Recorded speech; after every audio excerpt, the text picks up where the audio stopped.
ठिकाणी शुभेच्छा दिल्या. आपल्यासोबत अरुण मोरे पत्रकार आहेत. आपण त्यांच्याकडून जरा अतुल शेठ बेनके यांना शुभेच्छा घेऊया.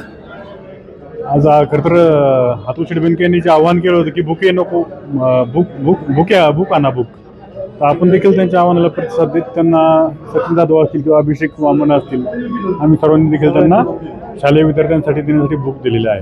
आपल्यासोबत जुन्नर टाइमचे संपादक आहेत जाधव साहेब, जरा त्यांच्या काय भावना आहेत जाणून घेऊया. नाही काय नाही, आता आलो भेटलो, त्यांना शुभेच्छा दिल्या, त्यांनी ते ऍक्सेप्ट केल्या, वया दिल्या, आम्ही घेतले. आता एवढी गर्दी पाहता अतुल शेठला भविष्यकाळ काय असेल? भविष्यकाळ त्यांचा चांगलाच आहे. आपल्यासोबत अभिषेक वामन आहे, ते काळवाडी गावच्या देवस्थान ट्रस्टचे मला वाटतं सचिव का अध्यक्ष आहे आणि खूप ऍक्टिव्ह कार्यकर्ता आहे. 24 तास प्रसन्न असतो. अतुल शेठ बेनके यांच्यावर त्यांचं प्रचंड प्रेम आहे.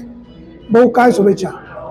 आज तालुक्याचे माजी आमदार अतुलजी बेनके यांचा वाढदिवस आहे. खरं तर त्यांना प्रथमतः वाढदिवसाच्या मनापासून खूप खूप शुभेच्छा. बाहेर पाऊस पडतोय, मात्र तालुका मोठ्या प्रमाणावर शांत आहे असं दिसतंय. अनेक अर्थाने त्यांनी थोडंसं अनेक प्रश्न आहेत त्याच्यावर फुंकर घालावी. त्यांचं भविष्यकाळ निश्चित उज्ज्वल आहे. शुभेच्छा दिल्या जातात. आपल्यासोबत ज्येष्ठ पत्रकार आहेत. सर, काय तुम्ही अतुल बेनके यांना शुभेच्छा द्याल?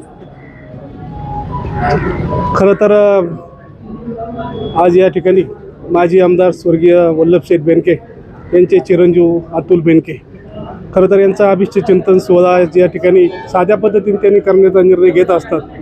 माझ्या वाढदिवसानिमित्ताने कोणीही शाल पुष्पगुच्छ आणू नये आणि भावी विद्यार्थ्यांना त्यांच्या शिक्षणासाठी वही आणि पेन हा घेऊन यावा ही त्यांची संकल्पना असते. आज सकाळी त्यांनी त्यांच्या मतदारसंघातील एका शाळेला जाऊन भेट दिली आणि त्या ठिकाणी त्या विद्यार्थ्यांना त्यांनी आव्हान केलं, तुम्हाला भविष्यात काय बनायचं आहे? सर्व विद्यार्थ्यांनी, काहींनी सांगितलं पोलीस बनायचं, काहींनी सांगितलं डॉक्टर बनायचं, मात्र तुम्हाला आमदार बनायचं असं विचारल्यानंतर काही मुलांनी हात वर केले, काहींनी खाली ठेवले. खरं तर वाढदिवसाला अनाठाई खर्चाला फाटा देऊन त्यांनी चांगला उपक्रम करत आहेत. आणि वाढदिवस हा माणसाच्या जीवनामध्ये, आपल्या आयुष्यामध्ये 1 वर्ष कमी होत असताना आपण मागील वर्षामध्ये आपल्याकडून काय चुका झाल्या, भविष्यामध्ये काय निर्णय घ्यायचे, हा एक दिवस असतो. खरं तर स्वर्गीय वल्लभशेठ बेनके यांनी देखील या मतदारसंघासाठी चांगलं काम केलं आणि आज ते शरदचंद्रजी पवार गटाचे असल, त्यानंतर अजितदादा पवार गटाचे देखील काम करत आहेत. खरं तर मी त्यांच्या वाढदिवसानिमित्ताने आमच्या राज्य पत्रकार संघाच्या वतीने, आमच्या राज्यातील सर्व पत्रकारांच्या वतीने त्यांना सुयश चिंतितो. कारण राजकारणी आणि पत्रकारिता यामध्ये खरं 2 भाग असतात.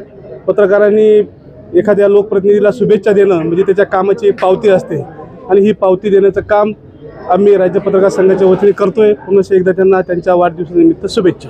अतुल बेनके यांनी वाढदिवसाला त्याला शुभेच्छा देण्यासाठी अनेक पत्रकार या ठिकाणी आले आहेत. आपल्यासोबत वारवळे भाऊ सुद्धा आहेत. अतिशय चांगलं पत्रकारितेचं ते काम करत आहेत. भाऊ, आज अतुल शेठचा वाढदिवस इथं आहे, कार्यकर्त्यांचं मोहळ आहे, अनेक पत्रकार मंडळी देखील या ठिकाणी आलेले आहेत.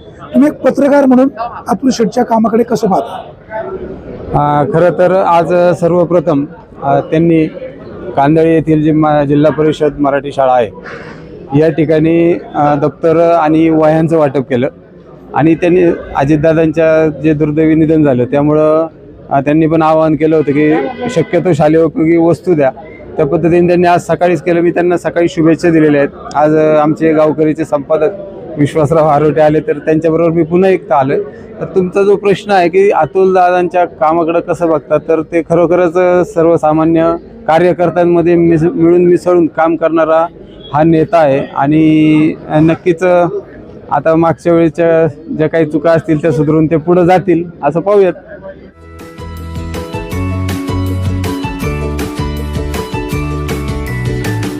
बातम्या शेतीच्या, बातम्या मातीच्या, बातम्या अन्यायाच्या, गुन्हेगारीच्या,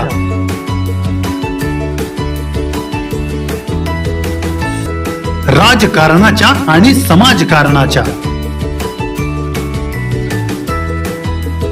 शोषणाविरुद्ध बुलंद आवाज, जनसामान्यांच्या हुंकाराची गाज, सत्कार्याला प्रोत्साहन,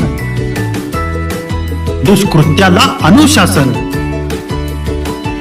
निर्भीड, निस्पृह, सडेतोड, बेधडक आणि रोखठोक म्हणजेच विघ्नहर टाइम्स. शोध बातमीचा, ध्यास सत्याचा. आपलं चॅनल, आपली बातमी.